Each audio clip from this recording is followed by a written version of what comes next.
Welcome to the Lead Every Day show. Our mission is to see a world well led. And our strategy to get there?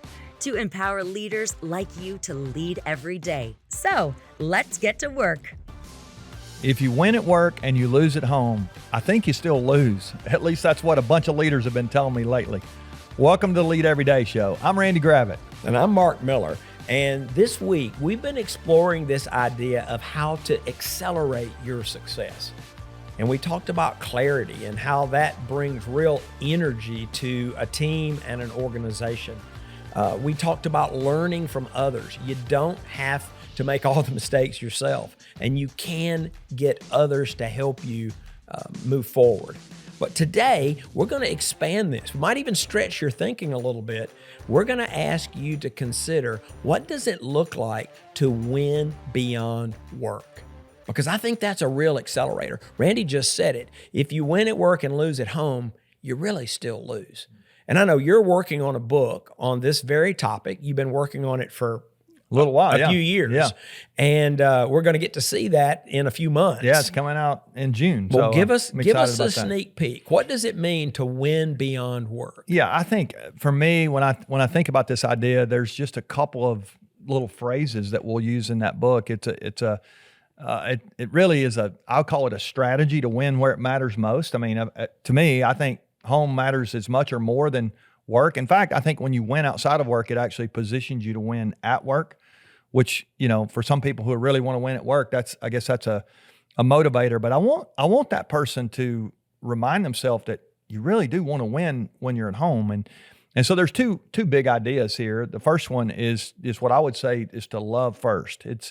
It's to make sure that you start, if you're going to start anywhere at home, it's you want to love the people well in your home. And I always say you want to live in such a way that the people who know you the best actually love you the most. You position yourself to be loved because of the way you love them. And I know so many leaders, the people who know them the best actually respect them the least. And I think that is a miss, to use your word. It becomes it's tragic when we don't do that. And so that's the first idea. And then the second one is to before you go to the second idea, so how do I love well? Yeah. That's great. I mean, we could talk about this forever, but I think there's a few things you can do. So my wife and I, as you know, we have 4 daughters. So our girls are grown now, but as I look back on being that girl dad back in the day, one of the things I tried to ask myself is, how do I give these girls what I called the home field advantage? So I think it just gave me language to think about. So what does that mean?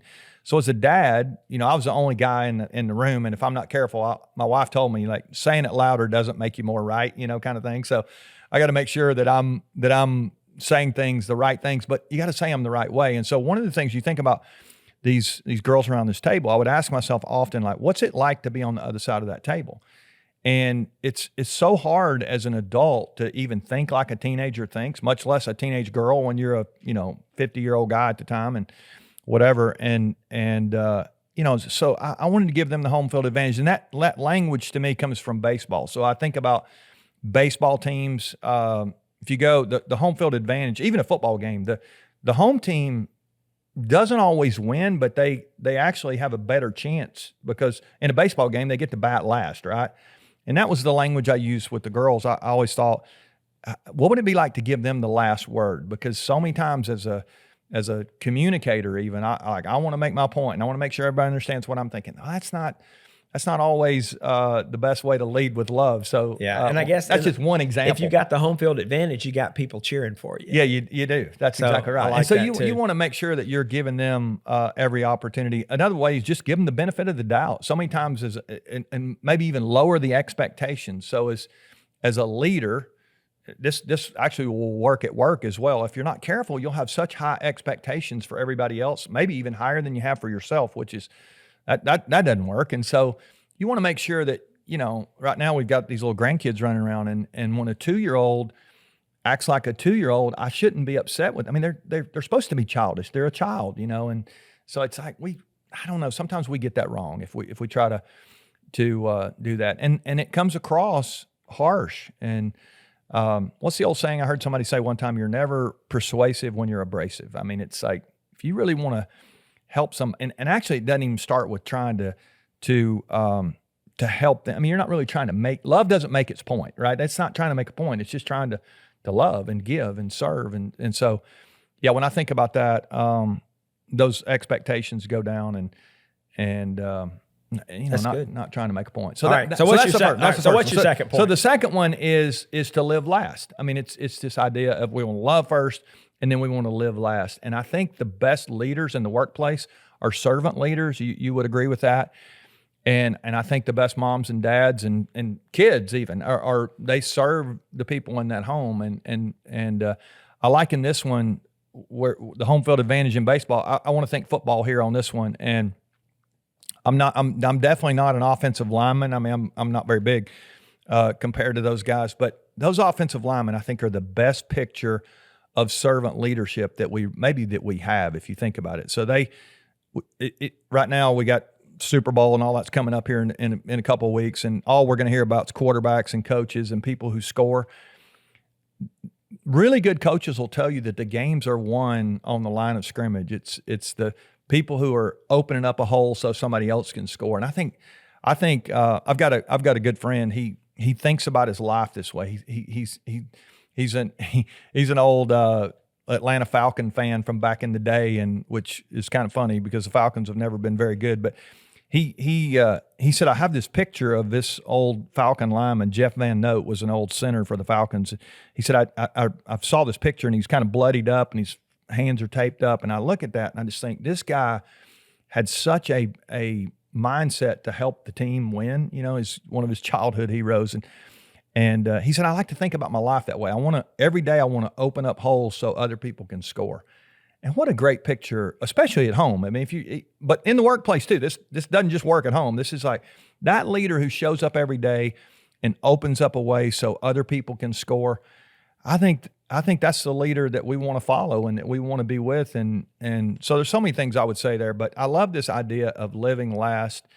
As a parent, I want to remind myself often that I didn't raise my kids to keep them. You know, you raise them to launch them out and to give them an opportunity to be successful with whatever they want to do. It's not really, at that point, they get to go live their life and do that. And so I think sometimes as parents, it's hard because we don't know when we're young, we're parents. We're kind of making it up as we go. They make us take them home, but you figure it out. And I love this idea that if we will love first and live last, I think we really can create an environment where the people who know us the best really do not just love us the most, they actually like us. And I think sometimes that's a real struggle. So we certainly hadn't gotten it perfect, and it's been kind of a struggle along the way, but I'm excited about the book. I think it's going to help some people have some language around this that'll hopefully serve them well. Well, let's take a future episode and go deeper on the content, because I think leaders all over the world need to hear what you're talking about. Yeah, that's good. So there's lots of ways we can win beyond work. We've given you one today. It's in your relationships with your family. I will say this, if you're married, you have a built-in classroom to learn how to sacrifice. It really is a huge opportunity.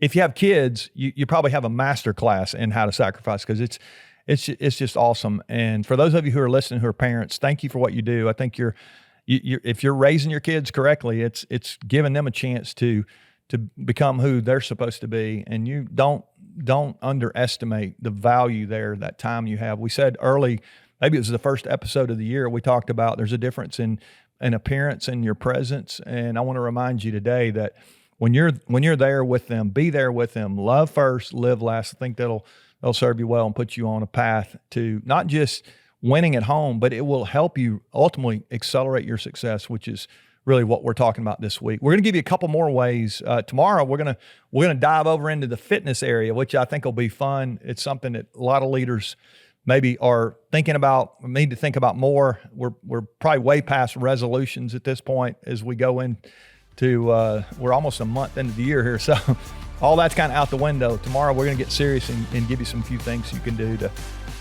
focus on your fitness a little bit better. Remember, the best leaders lead every day. Keep leading well.